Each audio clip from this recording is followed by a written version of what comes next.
Hey guys, in this video, we're gonna do some basics of symmetrical objects, specifically cylinders, and we're gonna draw a toilet paper roll. But if you don't have that handy, you can use something you have in the fridge or something you have in the pantry. Anything that is cylinder shaped will work for this exercise, and you can draw along with me and see how we balance everything and correct our mistakes. So let's get started.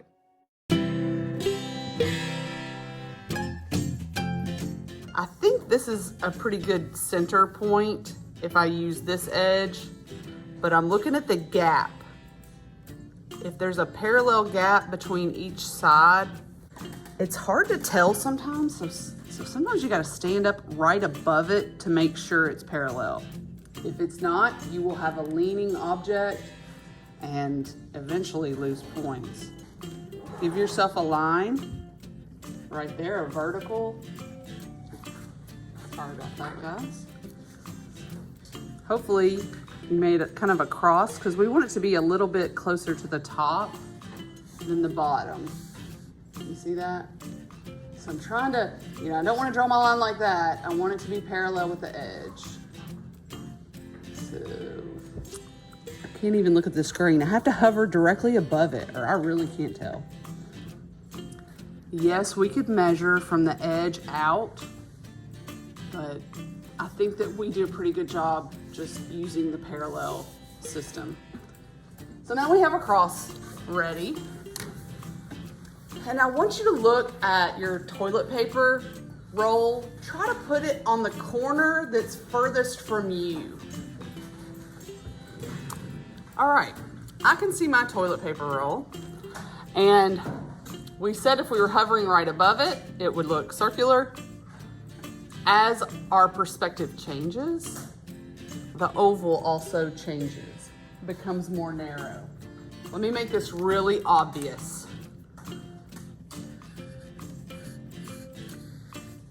You don't have to do this to your toilet paper, but just look at the pink highlighter line and watch and kind of try to ignore everything else and watch it slowly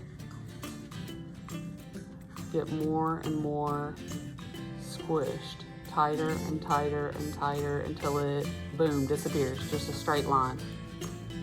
So where you are sitting and how far you are away from your object will determine its precise structure. Because I don't want just some toilet paper roll. I want this particular one. If it has a few sheets missing, then that's the one I want. If it's brand new, that's right. I want the one you're looking at, not just any. So for this, you have to decide how open your oval is. And we're gonna first start by just putting an oval on this line that we think is approximately the same distance. Since you have a ruler, let's use it for measuring. Let's make this work. Okay, so I'm going to make mine 2 inches from center outward, and I'm going to make a little tick mark that takes my 2-inch mark and extends it.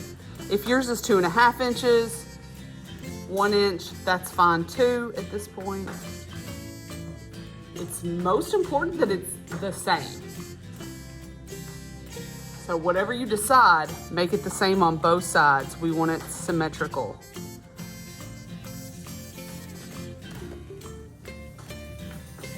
So now I know where my parentheses, the edges of my ovals go. We did this yesterday. This is kind of review, but we're gonna add on. Okay, for me, let's see. What I see is about, kind of open. I'm pretty close to mine. See how I'm correcting? See how I was getting a little bit low? That's all right, correct as you go. Don't erase though, your eraser will be gone. So I think that mine looks kind of like this. Some of you are gonna be really tempted to just copy what I'm doing up here. You'll be like, oh, it's gotta be close. We're all drawing the same thing, right? I can't force you not to, but I can encourage you to look at what you're drawing. Remember, if you do like I do, which is like, I have a tendency to flatten this bottom part. If that's your tendency too, and you don't like doing that arc, like my hand doesn't like that motion, doesn't want to draw that shape, so I just flip it upside down and make it a little more comfortable. Usually a little more accurate. So I'm kind of just brushing this shape on.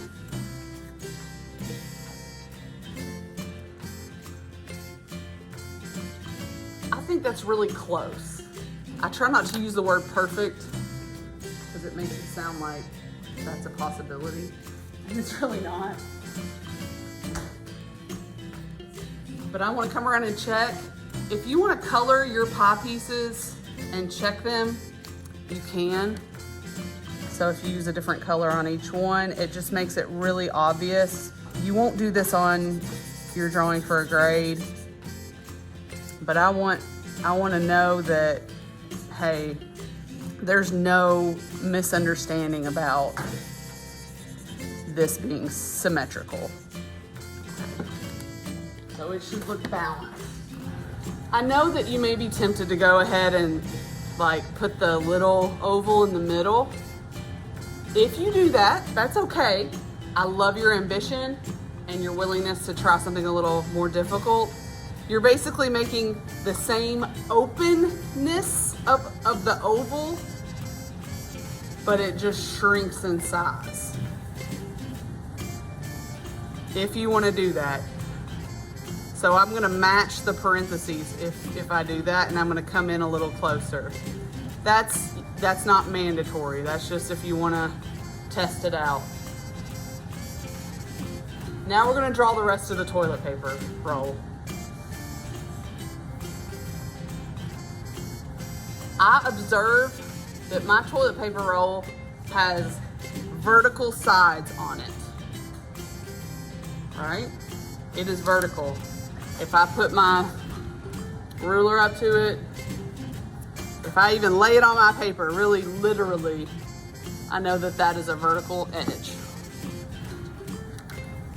So I know that I'm gonna have some vertical lines, so I'm gonna bump up my ruler right next to the exterior of that oval. I don't know how tall to make it. I'll decide later, okay? Is it parallel to the spine? The center of the object, I'm just gonna nickname it the spine because I feel like we can all relate to that. Is it parallel all the way down? Check that. If it does this, nope. If it does this, nope. Align it with the spine. That feels good to me. I'm gonna stand up just in case because sometimes this camera, and I know that I'm making it too long, okay? I just don't know where to trim it yet. I haven't done anything to tell me that.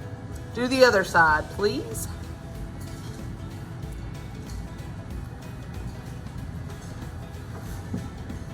All right. All the way down. Oh man, my ruler's scooted. Dag nabbit. All right, I got a slippery ruler. When in doubt, blame the ruler. It's not me, it was the ruler. All right, it's super long. And there's a reason why they do that. It works. So what does that look like on my paper? When I measure and compare, it looks like this. It's this wide. And I just observed, like, okay, it's as wide as it is tall. It is tall as it is wide. So we're doing height and width. The width is here. So take your thumb and put it on one side. Take your pointer finger and put it on the other and freeze that hand. Keep your pointer finger in place and you're gonna swing your thumb around. Freeze it and do this. Boom. That is the bottom of your toilet paper roll. I'm gonna do that step again. Thumb, pointer finger stays still, swing it down, and that's how tall it is, because I observed that my toilet paper in reality is as tall as it is wide. That's how I got that length. So I use that a lot in drawing. Now this to me looks a little bit long, so I'm just gonna say that's where it needs to be trimmed off. For me, this is the bottom of the oval. So there's an oval in the bottom and there's an oval in the top because it is a cylinder and it obeys rules because it's geometric.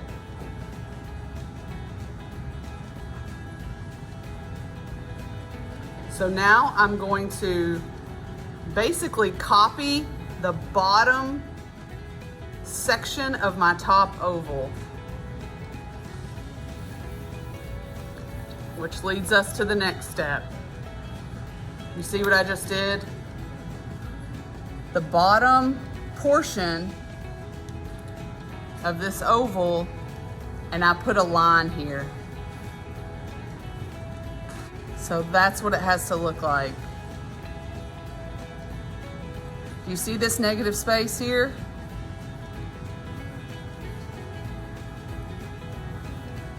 There we go.